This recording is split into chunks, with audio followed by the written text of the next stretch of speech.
UKLO 1 year masters. No IELTS required up to 5 years visa. High visa success rate. ఒక్కల మీద పని అన్న కూడా నేను పట్టించుకోను. ఎందుకంటే నేను అన్ని నా కోసం చేస్తాను. ఎవరు బ్యాడ్గా అనుకుంటారు, ఎవరు గుడ్గా అనుకుంటారు అనేది అసలు పట్టించుకోను. Because I live my life my self. So ఇప్పుడు ఒక పర్టికులర్ వీడియో చూసేసి ఎవెన్చువల్లీ ఎమోషన్ అనేది ఏంటి, మీరు ఎమోషన్ అనేది ఎవరు లేకుండా ఎవరు ఉండరు బేసిక్గా. కాకపోతే ఎమోషన్స్ని మీరు కంట్రోల్ చేస్తున్నారా, ఎమోషన్స్ కంట్రోల్ చేసేలా చేస్తున్నామా అనేది difference. So bulk of the time నేను నా ఎమోషన్స్ నన్ను కంట్రోల్ చేయనివ్వను. సో అది మీకు అనుకోకుండా చూసి మీరు స్పందించారు అంతే అంతే. So there ends the matter. తర్వాత దాని అంటే అది కూడా ఆల్మోస్ట్ నాకు లైఫ్లో ఒక సినిమా లాంటిది. ఇప్పుడు నేను దేన్ని ఎవరిని సీరియస్గా నన్ను కూడా తీసుకోలేను. I think we're living on a borrowed life. Borrowed అంటే మనం ఇప్పుడు ఫ్యూచర్ అంతా వేరే మనది కాదు, ఎందుకని మనం ఇంకా వెళ్ళలేదు. సో ఇప్పుడు నేను బతుకుతున్నది దాంట్లోంచి తీసుకుని. So every second, every minute I take it as a acceptance of something which being given to me by some other entity. ఆ బిలీఫ్ ఉంది మీకు. సో ఈ పాలిటిక్స్ మీద ఎందుకు మీరు దాని మీద ఎందుకు దృష్టి పెట్టారు? ఇప్పుడు as a film maker my job is మీరు అద్భుతమైనటువంటి ఫిల్మ్ మేకర్. ఏదండి, మీరు మంచి film maker. I tell stories, anything which interest me as a story material. ఇప్పుడు ఫర్ ఎగ్జాంపుల్ లక్ష్మీస్ ఎన్టీఆర్ ఉంది అనుకోండి, నాకు అది ఏ పార్టీ దానికి సంబంధం లేదు. ఎన్టీ రామారావు అనే స్టార్కి అంత బతుకు పర్టికులర్ టైంలో what happen to me in viceroy hotel, that interested me as a subject matter. అంటే దాని మీద మీరు అంటే దేని మీద డిపెండ్ అయ్యారు? అంటే మీకు పెరిఫెరల్గా మీరు చూసారా నిజంగా? వాట్ ఎవర్ పబ్లిక్ డొమైన్లో ఉన్నది. పబ్లిక్ డొమైన్లో కూడా రెండు రకాలు ఉంటాయి. సిబిఐని ఎందుకు చేశారు అని జస్టిఫికేషన్ ఒక యాంగిల్ ఉంటుంది, నాన్ జస్టిఫైడ్ ఇంకొక యాంగిల్ ఉంటుంది. అప్పుడు నేను to my what you call my understanding power or whatever it is, I will choose to believe. ఇందాక మేము చెప్పాను కదా, నిజం అనేది నమ్మబుల్గా ఉండాలి. ఎందుకు జరిగిందని నాకు ఎవరు నమ్మబుల్గా చెప్పారు, వాళ్ళ సైడ్ నుంచి తీసిన సినిమా. డబ్బులు వచ్చినాయి దానికి. సో అక్కడి నుంచి స్లోగా మీరు కాంటెంపరీ పాలిటిక్స్ వైపు దృష్టి పెట్టారా? పాలిటిక్స్ నేను పట్టించుకున్నాను. ఐ డోంట్ నో, కేవలం పొలిటికల్ సైకాలజీ అంతే. మీకు కేసీఆర్ గారి లైఫ్ బాగా అపీలింగ్ అనిపించాలా? I want to make you film on him also some day. అంతేనా? కలిసారా ఈ మధ్య ఎప్పుడన్నా? మీకేం పిలుపు రాలేదా? మరి కలవకుండా ఎలాగా చేద్దామని? పబ్లిక్ ఫిగర్స్ కలవాల్సిన అవసరం ఉంది. మీరు బాల్ ఠాకరే గారిని కలిసారు? ఎన్టీఆర్ గారిని కలవలేదు. బాల్ ఠాకరే సినిమా అయిపోయి కలిసాను. సినిమా అయిపోయిన తర్వాత ముందు కలవలేదు. అప్పుడు అప్రిహెన్షన్స్ లేవంటే, ఎందుకంటే అక్కడ మహారాష్ట్రలో చాలా సెన్సిటివ్ కదా బాల్ ఠాకరేకి సంబంధించి. అంతా జనాలు ఊహించుకుంటారు. అంతేనా? Media hype. అది మీడియా హైప్ అంతే. నేను బాల్ ఠాకరే కానీ సినిమా అయిపోయి రిలీజ్కి 2 రోజుల ముందు ఇన్వైట్ చేశాను అంతే సినిమా చూడడానికి. ఆయన పర్మిషన్ నేను ఎప్పుడు అడగలేదు, ఎవరు దాన్ని అబ్జెక్ట్ కూడా చేయలేదు. అయితే కాంట్రరీ టు ది కరెక్ట్ ఏదో ఒపీనియన్, పబ్లిక్ ఒపీనియన్ డిఫరెంట్గా ఉంటుంది. సో కేసీఆర్ గారి మీద తీసే సినిమా కూడా ఆయన కలవాల్సిన అవసరం ఉంటుంది. పబ్లిక్ డొమైన్ మీద ఎవరిని కలవట్లేదు. ఇది కాంటెక్స్ట్. ఇప్పుడు అది కూడా కాంటెక్స్ట్. ఇప్పుడు ఫర్ ఎగ్జాంపుల్ వైఎస్ఆర్ గారు పోయిన ఘటన ఏదైతే అయిందో, హెలికాప్టర్ క్రాష్, దాని తర్వాత వచ్చిన పరిస్థితులు ఏం జరిగిందని నేను ఒక పొలిటికల్ థ్రిల్లర్ తెస్తాను. సో దాంట్లో one of the aspects YS Jagan కూడా ఉన్నారు. ఓకే, అంటే ఫోకస్ ఎక్కువ దాని మీద. ఎస్, అంటే వైఎస్ఆర్ గారి యాక్సిడెంట్ మళ్ళా తర్వాత after math is a point, so obviously YS Jagan also is important character in that. So తర్వాత జరిగింది. ఇప్పుడు 2-3 రకాలు ఉన్నాయి దాని మీద. అంటే కొంతమంది తండ్రి పార్థివ దేహాన్ని అక్కడే పెట్టుకొని సంతకాల సేకరణ చేశాడు ఆయన సీఎం అవ్వాలని అని ఒక వెర్షను. లేదు అట్లాంటిది ఏమీ లేదనేది ఒకటి ఉంది. అంటే మీకు తెలిసినటువంటి పబ్లిక్ డొమైన్లో ఉన్న ఫ్యాక్షన్ బట్టి చేస్తారా, లేకపోతే just because is in the power కాబట్టి ఆయన? యాక్చువల్లీ మీరు ఏ సినిమా చేసినా మీకు ఒక అబ్జెక్టివ్ ఉంటుంది. అబ్జెక్టివ్ నేరేటివ్లో ఫైనల్గా ఏమొస్తుంది అని, అది దేనికి లింక్ అయి ఉంటుంది, మీరు నమ్మిన నిజం మీద లింక్ అయి ఉంటుంది అది. సో ఇప్పుడు నేను కొన్ని చూపించాను అనుకోండి, ఇది అవ్వలేదని ఎవరో క్లెయిమ్ చేయొచ్చు, కానీ అవ్వలేదని అతను ప్రూవ్ చేయలేడు, అయ్యిందని నేను కూడా ప్రూవ్ చేయలేను. అంటే ఒక వెర్షన్ అంటే వర్షన్ ఒక version కి. వర్షన్ అది. అంటే డిఫరెంట్ వెర్షన్స్ ఉంటాయి. అప్పుడు ఎవరన్నా అన్నారంటే ఇది ఇది ఇది ఇది ఇది కొంచెం బయాస్గా ఉంటుంది అది అంటే, అలా అనుకుంటే మీరు తీసుకోండి సినిమా, మిమ్మల్ని ఎవరు ఆపారు? ఓన్లీ 2 థింగ్స్ అక్కడ, బయాస్గా ఉంటుందా లేదా ఒకటే, లేదు మీరు అసలు ఇది ఎవరో నమ్మరు, ఇంకా ప్రాబ్లం ఏముంది? ఇంక మీరు you should not even bother. ఒకవేళ ఉంటుంది అని అనుకుంటే మీరు కూడా తీసుకోండి. అంటే history has to be retold అన్నారు. History has to be retold to everybody's convenience, to their convenience. History అనేది ఉండదని. ఇప్పుడు ఫర్ ఎగ్జాంపుల్ కాంటెంపరీ టైం తీసుకున్నాం అనుకోండి, సుశాంత్ సింగ్ రాజ్పూత్ అనే అతను చచ్చిపోయాడు, యాక్టర్. ఇప్పటి వరకు కూడా మర్డర్ కాదు తెలియదు మనకి. ఇప్పుడు మోడర్న్ టైమ్స్లో సీసీటీవీ కెమెరా, సిబిఐలు అన్నీ ఉన్నప్పుడు తెలియదు. హిస్టరీలో ఏం జరిగింది ఎవరికి తెలుసు? ఎవడో రాశాడు అక్కడ, ఎవడైతే రాసి ఆడ బుక్ అమ్ముడిపోయిందో ఎవరు వెర్షన్ వాళ్ళు రాస్తాం. అంతే అంతే. అక్కడ ఎంట్రీ తక్కువ ఉంటాయి రాసి, ఎందుకంటే కింగ్ ఆథరైజ్ చేస్తాడు, లేకపోతే తల నరికేస్తాడు అట్లా రాయిపోతే. ఇప్పుడు జరుగుతుంది ఇండియాలో అదే కదా. అందుకని మీ ఒకటే ఉంటుంది. ఇప్పుడు ఇండియాలో జరుగుతుంది అన్ని, ఇప్పుడు బీజేపీ వాళ్ళు చేస్తుంది అంతే కదా. ఎలాగా? అంటే వాళ్ళ వెర్షన్ హిస్టరీ రాస్తున్నారు. ఇప్పుడు కష్టం అనేది, రైట్. ఇప్పుడు హిస్టరీ అనేది లేదు, సోషల్ మీడియా ఇస్ హిస్టరీ. అంటే అబ్జెక్టివ్ అంటే ఏ రోజు అంటే హిస్టరీ అంటే చాలా మంది ఇప్పుడు జరిగిపోయింది కాబట్టి ఎవరికి నచ్చినట్టు ఇవాళ పర్టికులర్ ఇన్సిడెంట్స్ జరుగుతున్నాయండి, దాన్ని డాక్యుమెంట్ చేస్తారు.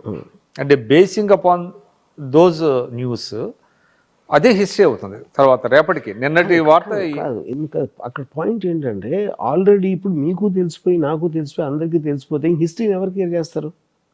ఇది టాప్ సీక్రెట్గా మెయింటైన్ చేయట్లేదు కదా. అవును, మెయింటైన్.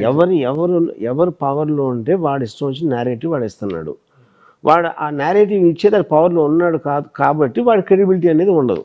అప్పుడు దానికి హిస్టరీ అనే దానికి మీనింగ్ ఉండదు. అప్పుడు ఇప్పుడు మీ రాను జనాలు ముందు ఏం జరిగిందంటే పట్టించుకోవడం మానేస్తారు, ఎందుకంటే they too busy right know and they will get more busy in the future. So హిస్టరీకి రిలవెన్స్ ఉండదు అంటాను. కానీ ఇప్పుడు జరుగుతున్నది ఏంటంటే, అంటే ఎప్పుడైతే జనానికి రీచ్ అవుతుంది different modes of communication, history మీద they are dwelling more and more into the history అండి. చాలా మంది ఇప్పుడు మీరు చూస్తే, అంటే మీరు యూరోప్లో కానివ్వండి, లేకపోతే అమెరికాలో కానివ్వండి, ఇండియాలో కానివ్వండి. ఒక ఎగ్జాంపుల్ చెప్పండి.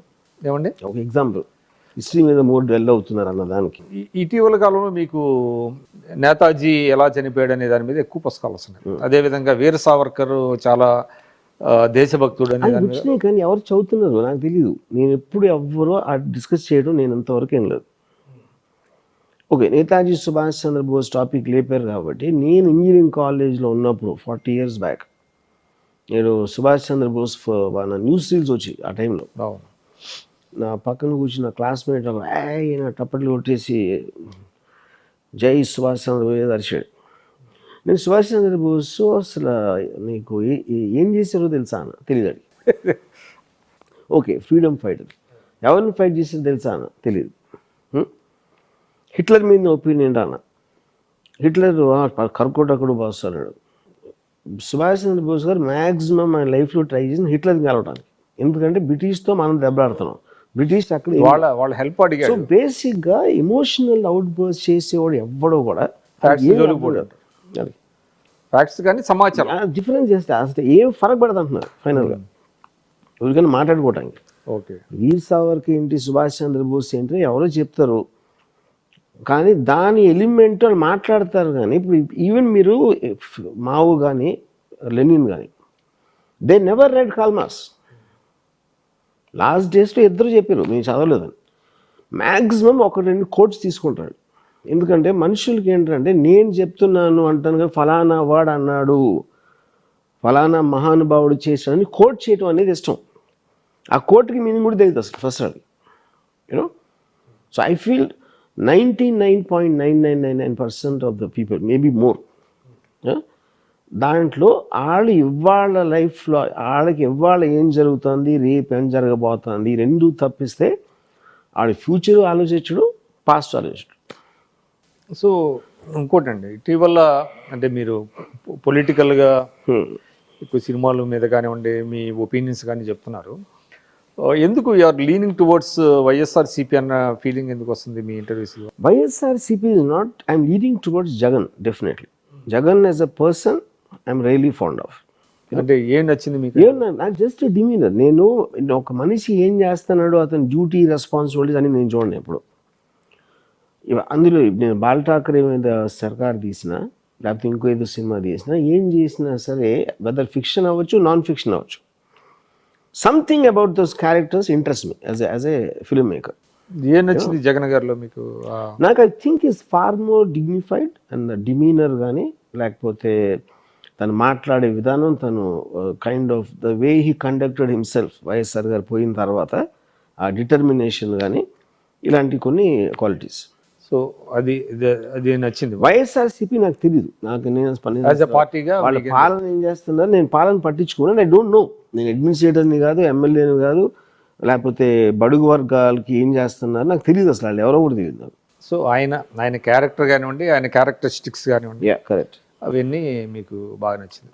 కానీ ఒక ప్రమాదం ఉంటుంది కదా, ఇప్పుడు మీలాంటి సెలబ్రిటీస్ జస్ట్ ఎండార్స్ చేస్తే ఎవరినన్నా కూడా పీపుల్ క్యారీ అయిపోతూ ఉంటారు కదా, వితౌట్ అంటే going in to their merits and demerits. ఎవరికైనా చాయిస్ ఏముందన్న, ఇప్పుడు నేను సోషల్ రెస్పాన్సిబిలిటీ తీసుకోవట్లేదు. అంటే మిమ్మల్ని అనేది కాదు. ఫస్ట్ ఆఫ్ ఆల్ మీకు ఒక 30 మంది మీకు తెలుసు అనుకోండి, మీరు 30 మందికి మీ మీద వేరే వేరే అభిప్రాయాలు ఉంటాయి, వాళ్ళకు ఉన్న ఎక్స్పీరియన్స్ బట్టి. సో నిజమైన మీరు ఎవరంటే ఎవరికి తెలియదు. అంటే మీకు అంటే మామూలు పర్లేదు, ఎవరైనా సరే. బట్ మీలాంటి సెలబ్రిటీస్ ఇప్పుడు జగన్ ఒకటి హెల్ప్ చేశారు అనుకోండి, చాలా మంచోడు అంటారు. హెల్ప్ చేయకపోతే జగన్ చెడ్డోడు అంటారు. సో అప్పుడు నమ్మి నేను చెప్పే ఒక నేరేటివ్ మీరు నమ్మకపోవచ్చు, లేకపోతే మీకు రాంగ్ అనిపించవచ్చు. ఎందుకంటే మీకున్న ఐదర్ ఎక్స్పీరియన్స్, లేకపోతే మీరు ఎక్కడో వేరే వాళ్ళ నుంచి విన్నారో దాన్ని బట్టి మీరు ఒక డెసిషన్ తీసుకుంటారు. సో నా పని కానీ, మీ పని, ఎవరి పని కానీ మనం అనుకున్నది చెప్పడం అంతే. ఓకే, ఇప్పుడు గాంధీ సినిమా ఉందనుకోండి, గాంధీ సినిమాలో ఈ మన్ను ఆబా గాంధీ సీన్ ఎందుకు పెట్టలేదు? ఆ ఒక్క సీన్ మొత్తం తేడా కొట్టేస్తుంది మొత్తం ఫిలింలో. యూనో, కస్తూర్బా గారికి అపెండిసైటిస్ ఆపరేషన్ ఇచ్చినప్పుడు హీ రిఫ్యూజ్డ్ అన్ ఇంజెక్షన్, ఎందుకంటే ఫార్మ్ ఆఫ్ వైలెన్స్. అలాంటి చాదస్త బాల్గొని ఉన్నాయి, కానీ వాటన్నిటిని పక్కన పెట్టారు. ఎందుకంటే spirit of Gandhi's non violence, which is one of the greatest moments in the world, దానిని అది ఆ పర్టిక్యులర్ థింగ్ ఎలాంటి థాట్ ప్రాసెస్ నుంచి వచ్చింది చెప్పటమే ఉద్దేశం రిచర్డ్ అట్మర్. దానికి పనికి వచ్చే నేరేటివ్స్ తీసుకున్నాడు, మిగతా అని పక్కన పరిచేది. అంటే గ్లోరిఫికేషన్ అంటారా?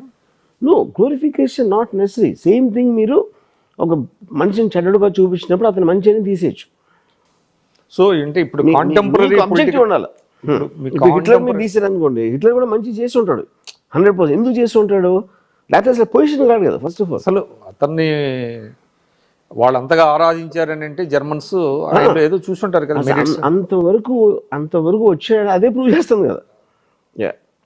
ఇప్పుడు కాంటెంపరీ పొలిటికల్ సినేరియోలో సరే జగన్ గారు అంటే మీకు ఇష్టం, కేసీఆర్ గారు అంటే కూడా మీకు ఈక్వల్లీ ఇది ఉన్నది. వాళ్ళు తప్ప ఇంకెవరు కనపడలేదా మీకు? ఉన్నారా? అంటే ఇప్పుడు నాకున్న ఇమ్మీడియట్ సినారియోలో నాకు పరిచయం ఉన్న వాళ్ళు అక్కడ రెస్పాండ్ అవుతారు. నాకు మహారాష్ట్ర, తెలుగు రాష్ట్రాల్లో, ఉత్తరప్రదేశ్ అది నాకు తెలియదు.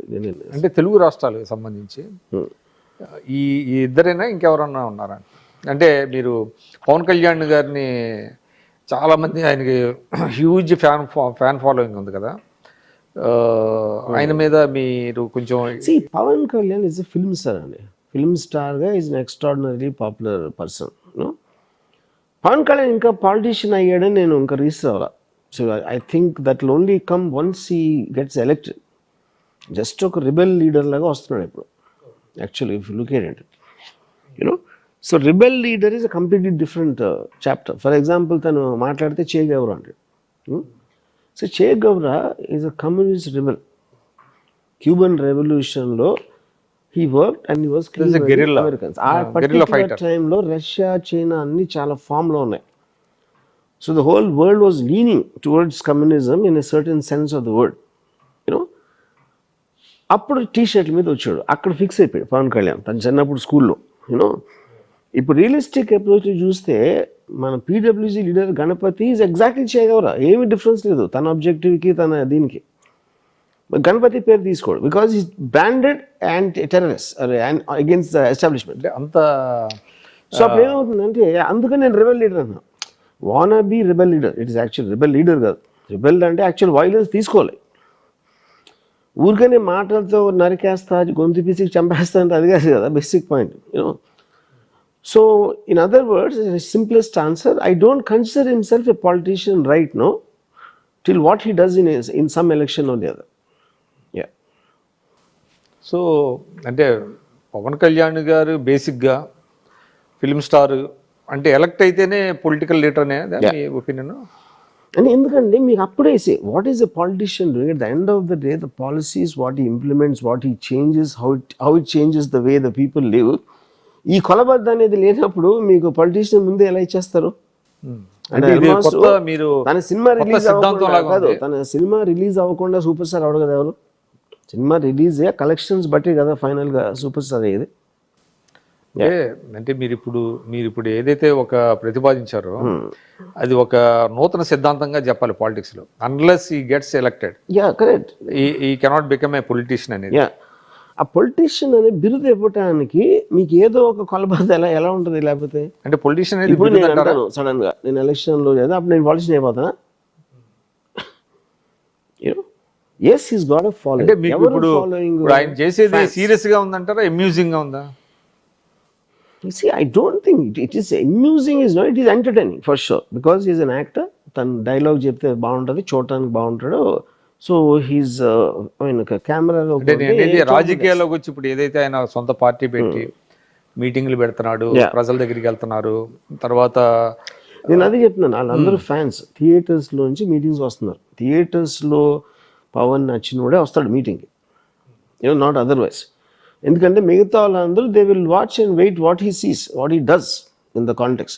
ఇప్పుడు వైఎస్ఆర్ గారు పోయారు కాబట్టి జగన్ వచ్చారు ఫీల్డ్లోకి, లేకపోతే ఇంకా చాలా టైం పట్టేది కదా రావటానికి స్పేస్లో. So freshly from being a film star he came.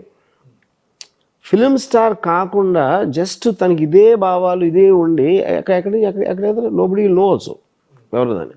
కానీ ఇటీవల మీరు చేసిన కొన్ని కామెంట్స్, అంటే ఆయన చాలా పుస్తకాలు చదివాడని చెప్తా ఉంటారు. ఆయన ఒక 20 పుస్తకాలు కూడా పేర్లు చెబితే అని మీరు కామెంట్ చేశారు. మీరు అంతా దీనికి ఎలా చెప్పగలుగుతున్నారు? నేను అదే అన్నా, 2 లక్షల పుస్తకాలు చదవడం. 2 లక్షల పుస్తకాలు చదివాడు ఎవరన్నారు? పవన్ కళ్యాణ్ ఆయన చెప్పాడు. నేను దాని మీద కదా కామెంట్ చేసింది. 2 లక్షల పుస్తకాలు చదివాడని చెప్పాడు. నేను కామెంట్ చేసిందే దాని వలన. ఆయన చేయలేదండి. నా క్వశ్చన్ అడిగింది యాంకర్ గారు 2 లక్షల పుస్తకాలు చదివి. ఆయన ఇప్పుడు నాకు తెలిసి as far as my knowledge goes, అతను పుస్తకాలు ఏదో కోట్ చేస్తూ ఉంటాడు, తప్పుగా చెప్తాడు. శ్రీ చెప్పింది ఇది ఇప్పుడు సార్ నాకు 2 లక్షల నేను యాక్చువల్ కానీ ఏదో ఒక నంబర్. కానీ అది ఆయన ఇప్పుడు అంటే ఒకసారి కేసీఆర్ గారు చెప్పారు, ఏదో ఒక నంబర్ చెప్పాడు ఆయన, ఇన్ని పుస్తకాలు చదివానంటే అది దానికి కొంత ఇదే కాంట్రవర్సీ ఉంది. కానీ నాకు తెలిసి పవన్ కళ్యాణ్ 2 లక్షల అసలు ఎట్లా ఇర్రిలెవెంట్. ఎందుకంటే నేనేమన్నానంటే మన పొలిటికల్ స్పీచెస్లో అన్నెసెసరీ ఎక్సైజెడ్ చేస్తానని అవసరం లేదు. మీరు ఎప్పుడైతే నేను చాలా పుస్తకాలు చదివాను అంటే చాలా అనేది మీ నంబర్ వదిలేరు వాళ్ళ ఇమాజినేషన్కి. మీరు ఫిగర్ చెప్పినప్పుడు అసలు ఏం చదివామనేది కాదండి, ఎవరు ఎన్ని పుస్తకాలు చదివాను. నేను అదే చెప్పాను కాదు, మీకు 20 పుస్తకాలు పేర్లు చెప్పండి, దాంట్లో 2 పుస్తకాల్లో కంటెంట్ చెప్పండి అన్న, అంతే నేను అడిగింది. ఓకే, బిలీఫ్ అది చదివి ఉంటాడు 100%. ఎందుకంటే నాకు తెలిసిపోతుంది కదా. చే గవరా ఇస్ ద బిగ్గెస్ట్ ఎగ్జాంపుల్ నాకు. తర్వాత నేను తన ఫ్రెండ్ ఎవడో రాజు రవితేజ ఏదో ఉంది, అతని పేరు మర్చిపోయాను. అతను పవనిజం ఏదో బుక్ రాశాడు, దాంట్లో ఒక్క పేజ్ చదివితే తెలిసిపోతున్నాను ఏం తెలియదని. చదివారు అది? నేను 2 pages చదివి రివ్యూ రాశాను, 1.5 page. ఎందుకంటే 1.5 page చదివి ఎలా రివ్యూ రాశాను మీరు అడిగితే, ఆ 1.5 page కూడా ఎవరు చదవాలని నాకు తెలుసు. అందుకని ఎందుకు మీరు ఆయన మీద ఎక్కువ ఫోకస్ ఏం పెట్టలేదు. ఇప్పుడు నేను అప్పుడు కుక్కల మీద పెట్టాను. కుక్కలకి దేనికి సంబంధం అసలు? ఏదండి కుక్కలు కలిసి దాని మీద పెట్టాను. లేకపోతే ఇంక చాట్ జీపీటీ అనే ఆర్టిఫిషియల్ ఇంటెలిజెన్స్ పెడతాను. పవన్ కళ్యాణ్ పాపులర్ కాబట్టి అది నోటీస్ చేస్తారు అంతే. అంటే మీరు నేను ఎక్కడ పని పుస్తకంలో ఒకటి కట్టుకుని- రాశారు, పని కట్టుకుని ఒక్కళ్ళ మీద ఇప్పుడు అంటే మీరు పుస్తకంలో ఒక చోట రాశారు, ఏది సరిగా లేకపోతే నేను వెంటనే గేర్ మార్చేస్తానన్నట్టుగా మీరు అవును, అన్నారు. అంటే to draw the attention of the public మీరు పవన్ కళ్యాణ్ ని మీరు టైమ్ అండ్ అగైన్ కాదు, నేను అది చెప్తున్నా. నేను ఒక్కళ్ళని, నేను నా మీద కూడా వేసుకుంటాను జోకులు, నా ఫెయిల్యూర్స్ గురించి మాట్లాడతాను. ఎవరెవరు దాంట్లో పాపులర్ అయినప్పుడు అది ఎక్కువ లైమ్ లైట్లోకి వెళ్తుంది అనుకున్నాను. వెళ్ళాలనేది మీ ఉద్దేశం? నేను ఏం మాట్లాడా అన్నీ ఎలాగన్న ఉద్దేశం, లేకపోతే ఎందుకు మాట్లాడాలి మీరు? అంటే ప్రజలు చర్చించుకోవాలి దీని మీద అనేది. చర్చించుకోవటం కాదు, సోషల్ మీడియాలో చర్చించుకోవడం అనేది లేదు. ఇంకా Hmm. It reaches, me opinion reaches అది. పీపుల్. వాళ్ళ తర్వాత వాళ్ళు చర్చించుకోవడం అంటే ఇప్పుడు లేదా అంటే ఇప్పుడు టీవీ డిబేట్స్ లో వాటిలో మాట్లాడుతున్నారు కదా, చర్చించుకోవడం అంటే అదే, అంటే హోల్ రీచ్ అవడం. Point of communication. మీరు ఇప్పుడు ఇవాళ ఇంటర్వ్యూ ఎందుకు చేస్తున్నారు? ఇది మీ యూట్యూబ్ ఛానల్లో చూడాలని. సేమ్ థింగ్ ఎగ్జాక్ట్ నేను అదే చేస్తున్నా. సో మీకు అంటే ఆయన ఏమైనా తప్పుగా వెళ్తున్నాడు, ఇది కరెక్ట్ కాదు? ఫస్ట్ ఆఫ్ ఆల్, నేను తప్పు కరెక్ట్ అనేది నా లైఫ్లో ఎప్పుడు నేను చెప్పను. నేను కేవలం మీరు అన్నదానికో చేసిన దానికో నా రియాక్షన్ ఇస్తాను అంతే. ఇప్పుడు ఫర్ ఎగ్జాంపుల్ చే గవరా ఉంది. చే గవరా నేను ఇందాక ఇచ్చాను ఎక్స్ప్లెనేషన్ దాని గురించి. తనకి ఎవరో కూడా తెలియదని. ఆర్ బుక్స్ అనుకోండి, ఇంకోటి సేమ్ థింగ్ ఇంకోటి ఎవరినో అంటారు. మేయర్ని కుక్కల దాంట్లో ఐ వెంట ఆఫ్టర్. నాకు మేయర్కి ఏం సంబంధం అసలు? Mayor is not even a political post. Is not related really to a political party. It is a government body. ఇంకోటి కూడా చెప్తా, అంటే మేము కొత్తగా వచ్చిన రోజుల్లో చాలా మంది చేగువేరా అని రాసేవాళ్ళు, అంటే చదవకుండానే అనమాట. చిల్లీ స్పెల్ చేయడానికి షేక్ గువేరా అనాలి. అంటే చాలా మంది సోకాల్డ్ కమ్యూనిస్టులు కానీ అది ఇప్పుడు దాంట్లో బికాజ్ ఇంగ్లీష్లో స్పెల్లింగ్ అనేది క్లియర్గా సిహెచ్ అనేది మనం ఆటోమేటిక్గా చాట్ అంటాం, మనం షార్ట్ అన్నాం కదా. ఆ కాంప్లెక్సిటీ ఎలాగో ఉంది ఇంగ్లీష్ లాంగ్వేజ్. సో అది మాట్లాడేటప్పుడు కానివ్వండి, రాసేటప్పుడు అంటే దాన్ని బట్టి అసలు వాళ్ళు చదివారా లేదా? I don't think that is a point. ఎందుకంటే నేను ఏలియన్ అన్న ఒక సినిమా వచ్చింది. అవును, నేను చాలా రోజులు అలైన్ అనివ్వండి దాన్ని, ఏలియన్. నాకు ఎప్పుడో చెప్పాడు అలైన్ కాదని. So we'll make fun, even if you know English you'll make mistakes on those things. నేను దాని గురించి కావట్లేదు, అంటే కనీసం తెలిసి ఉండాలి కదా. అంటే ఇప్పుడు నేను ఒకటి చెప్తాను, కోట్ చేసి మీరు అరుస్తా మాట్లాడారంటే 100% అది చదవలేదని తెలిసిపోతుంది. అంటే నేను ఇంకోటి చెప్తాను, ఎందుకంటే మీరు అర్థం చేసుకున్నప్పుడు ఎమోషన్ లూజ్ అవ్వరు. ఎమోషన్ డెఫినెట్ గా that is the one of the traits. అది డెఫినెట్ గా. అంటే నేను ఒక చిన్న ఎగ్జాంపుల్, చాలా మంది కమ్యూనిస్టులు దాస్ క్యాపిటల్ అని మాట్లాడుకుంటారు. చాలా దాస్ క్యాపిటల్ ఏంటి అని ఒక డౌట్ వచ్చేది నాకు కూడా. తర్వాత నేను కొన్నాళ్ళు జర్మన్ లాంగ్వేజ్ నేర్చుకున్నప్పుడు అది ఆర్టికల్ అది డజ్, అది క్యాపిటల్ అని అనాలి మామూలుగా. ఇక్కడ కమ్యూనిస్టులు చాలా మంది తెలియక దాస్ క్యాపిటల్ అని, అంటే వితౌట్ బాదరింగ్. సేమ్ థింగ్ అదే కదా. అంటే నేను ప్రొనౌన్సియేషన్ ఆఫ్ ద నేమ్ అని సీరియస్గా తీసుకునేది మీనింగ్ లేదండి. ఇప్పుడు ఫైనల్గా ఎవడైతే అన్నాడో దాస్ క్యాపిటల్ అని, ఇన్నివాడికి కూడా కరెక్ట్ ప్రొనౌన్సియేషన్ ఎవ్రీథింగ్. మీకు ప్రాబ్లం ఏంటి? నాకు తెలిసి ఇప్పుడు దస్ క్యాపిటల్ అనే వర్డ్ ఉంటుందని ఇండియా మొత్తంలో 0.01% కమ్యూనిస్ట్ కూడా తెలుసు ప్రొనౌన్సియేషన్. కానీ వాడికి డౌట్ రావాలి కదా, ఏంది దాస్ క్యాపిటల్, దాస్ అనేది ఏంటి? Not necessary. ఎందుకంటే చాలాసార్లు మనం తీసుకున్న ఇన్ఫర్మేషన్ యాసిస్గా తీసుకుంటాం, కానీ దాని వెనకాల ఆరిజిన్ ఏంటి, అసలు దాని అసలు మీనింగ్ ఏంటి, ఎక్కడి నుంచి వచ్చిందని ఎవరు పట్టించుకోడు. అంతే, ఇట్స్ నాట్ ఎన్ ఇష్యూ అంటారు. డెఫినెట్గా. అయితే ఒకటి మెయిన్ ఇష్యూ ఏంటి, సరే అంటే అది లేకపోయినా కూడా మీరు అన్నట్టుగా ఆ బుక్లో ఏం రాశాడు నీకు అర్థమైంది 5 నిమిషాలు చెప్పడం, అది ఇంపార్టెంట్. అదే ఇప్పుడు మీరు ఆ పాయింట్కి వస్తున్నారు. ఇప్పుడు ఆయన నిజంగా ఇన్ఫ్లుయెన్స్ అయితే షెగువేరా, ఆయన ఏం చేశాడు, ఆయన ఆదర్శాలు, ఆయన భావజాలాన్ని ఇంప్లిమెంట్ చేయగలగాలి. అదే కదా. ఇంప్లిమెంట్ చేయకపోయినా కనీసం అర్థం చేసుకుని ఇంకోటి చెప్పగలిగే కెపాసిటీ ఉండాలి. అంటే ఇప్పుడు ప్రాబ్లం అదే కదా ఆయనకి. ఇప్పుడు బీజేపీ భావజాలానికి వెళ్ళటమే చాలా క్యాపిటల్ అనేది ఎవరు చదవరండి 100%. అప్పర్ లిమిట్ కమ్యూనిస్ట్ మేనిఫెస్టో చదువుతారు. కమ్యూనిస్ట్ మేనిఫెస్టోలో కూడా ఇంపార్టెంట్ కోట్స్ అని అక్కడి నుంచే, విప్లవం తుపాకీ నుంచి వస్తుంది, మీకేం పోయే లేవు, సంఖ్యలు తప్ప, ఇలాంటి 4-5 కోట్స్ తీసుకుంటారు.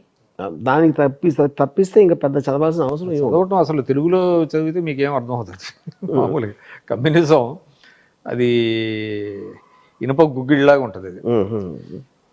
Equally tough in English also. కాబట్టి అది ఒరిజినల్గా ఎవరైనా చదివి నేను అందుకని అంటున్నా, అది చదవలేదు ఎవరు, కానీ కోటబుల్ కోట్స్ పోర్టబుల్ కోర్స్. ఇప్పుడు మీరు ఒక భేదోడిని తీసుకుని నీకు రక్తం అడిగి రక్తం నువ్వు గాలి పీలుస్తావు, ఆడి దగ్గర కారు ఉంది నీ దగ్గర లేదు అంటే అంతకన్నా ఇంకా సింప్లిస్టిక్ ఏముంటుంది అర్థం చేసుకోవడానికి.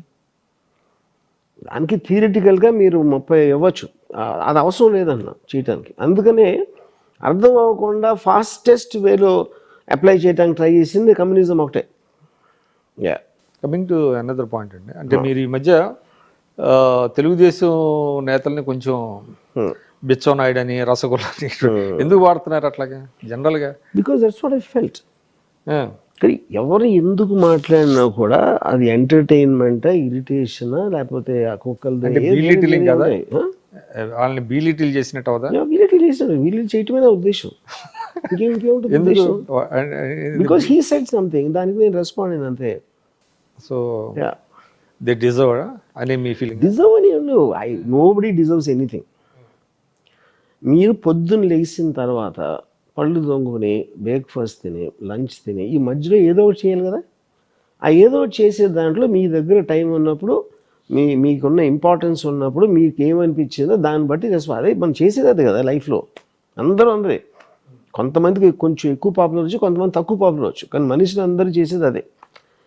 పాపులర్ కానీ వాడు ఆఫీస్లో కలీగ్స్ గురించి మాట్లాడతాడు, లేకపోతే ఇంట్లో ఎవరి మీద కోపం వస్తుంది. అది ఎంత రేంజ్ ఎంత ఎక్కువ అవుతా ఉంటే అది, కానీ బేసిక్ ప్రిన్సిపల్ ప్రతి మనిషికి సేమ్ ఉంటుంది, వీళ్ళ గురించి వాళ్ళ గురించి మాట్లాడటం. గాసిప్ ఇది అన్ని సమాజాల్లో ఉందా లేకపోతే మన ఇండియన్ వరల్డ్ అంతా ఉంది. ఇప్పుడు ట్రంప్ వచ్చిన తర్వాత అమెరికా నెంబర్ 1 ప్లేస్లో ఉంది యాక్చువల్గా. ఒకప్పుడు వేరే కంట్రీస్ హాలీవుడ్లో ఉన్నంత గాసిప్ యాక్చువల్లీ ఇండియన్ ఇండస్ట్రీస్లో లేదన్నాడు. హాలీవుడ్లో ఉండే బాలీవుడ్ చాలా ఏమి డిఫరెన్స్ ఉండదు. ఎందుకంటే గాసిప్ అనేది ఆ పర్టిక్యులర్ ఇండస్ట్రీలో ఉన్న ఒక స్పెసిఫిక్ సర్కమ్స్టాన్స్ నుంచి వస్తుంది. సినిమా ఇండస్ట్రీలో ఎఫ్ఐఆర్ గురించి ఎక్కువ మాట్లాడతారు, హోటల్ ఇండస్ట్రీ మాడకపోవచ్చు, కన్స్ట్రక్షన్ నుంచి మాడకపోవచ్చు, అక్కడైతే వేరే గురించి మాట్లాడతారు. ఆ టెండర్ అలా వేసాడు, లేకపోతే కాంట్రాక్ట్లో దొబ్బిస్తాడు, అది ఉంటుంది గాసిప్. సో ప్రతి ఎకో సిస్టమ్కి దాని పర్టిక్యులర్ ఆస్పెక్ట్స్ ఉంటాయి గాసిప్ అనేది. అది ఒక ప్రమోషనల్గా కూడా యూజ్ చేసుకుంటారా బాలీవుడ్లో అంటారు గాసిప్ అనేది వెబ్సైట్స్, టీవీ ఛానల్స్, వాటికి ఇండస్ట్రీకి ఏం ప్రమోషన్ అది? ఫిలిమ్స్కి న్యూస్లో ఉండటం కోసం అట్లాగా. నేను అదే చెప్తున్నా, ఎవరు మాట్లాడినా ఇనఫ్ పీపుల్ వినాలని కోరుకుంటారు. ఓకే, ఒక హస్బెండ్ అదేంటి ఇంట్లో కూడా ఆడ ఫ్యామిలీ ఏదైనా కోరుకుంటాడు, ఆడ ఆఫీస్లో కూడా అంటాడు. ఇలా వాళ్ళ పొజిషన్ బట్టి వాళ్ళు ఎంతమందికి తెలుసు అన్న దాని మీద అంతమంది వినాలనే కోరుకుంటాడు.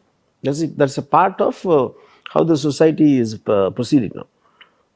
ఇప్పుడు ఇన్స్టాలో ఉన్నాయనుకోండి, ఇన్స్టా వచ్చిన తర్వాత ఇప్పుడు రీసెంట్గా ఈ క్రైమ్స్ జరుగుతున్నాయి. ఫర్ ఎగ్జాంపుల్ నబీన్ ఏదో మర్డర్ జరిగింది. మనం ఇವಾಗ పోలీస్ ఆఫీసర్ ఏమంటున్నారు, ఇది మన రోడ్డు మీద వెళ్తా గబుక్కుని ఎవరైనా హాయ్ అంటే మనం హాయ్ అని మనం వెళ్ళి షేక్ హ్యాండ్ ఇవ్వం కదా తెలియకుండా. ఇన్స్టాలో ఫేస్బుక్లో ఫ్రెండ్ రిక్వెస్ట్ అనేది చేస్తున్నారు, అంటే అడ్డమైన వాళ్ళని కలుస్తున్నారు. అవును, సో అక్కడ పాయింట్ ఏంటంటే that is what technology does. మీరు రోడ్డు మీద నడిచి వెళ్తున్నప్పుడు మీ ఫోకస్ ఎక్కడ ఉంటుంది, మీరు చేస్తున్న పని మీద ఉంటుంది. ఇక్కడ మీరు కూర్చున్నదే వేరే వాళ్ళతో డిస్కస్ చేయడానికి, వేరే వాళ్ళతో ఇంటరాక్ట్ అవ్వడానికి కూర్చున్నది Insta. That mind set is different first of all. Second of all, మీరు ఎప్పుడు ఫ్రెండ్ రిక్వెస్ట్ ఆడ అన్నదో ఆడి ఫోటోను లేకపోతే ఆడు ఏంటని పరిచయం చేసుకుంటున్నాడు. వాటిల్లో మీకు నచ్చినప్పుడు మీరు ఫ్రెండ్ చేస్తున్నారు, దాని తర్వాత ఏదో జరుగుతుంది. మీరు రోడ్డు మీద కలిసి కూడా అదే జరగచ్చు. సో ఇవన్నీ కూడా ఎంత ఫాస్ట్గా చేంజ్ అవుతుంది టెక్నాలజీ అనే దాని మీద మీకు ఈ క్రిటిసిజం అంతా వస్తుంది. కానీ ప్రపంచ చరిత్రలో ఒక టెక్నాలజీ వచ్చాక ఎప్పుడు వెళ్ళిపోలేదు వెనక. ఏ టెక్నాలజీ కూడా ఉట్టి క్రిటిసిజం ఉంటుంది, అంతే, క్రిటిక్స్ ఉంటారు. అంటే 2 ఫేసెస్ ఉంటాయి దానికి.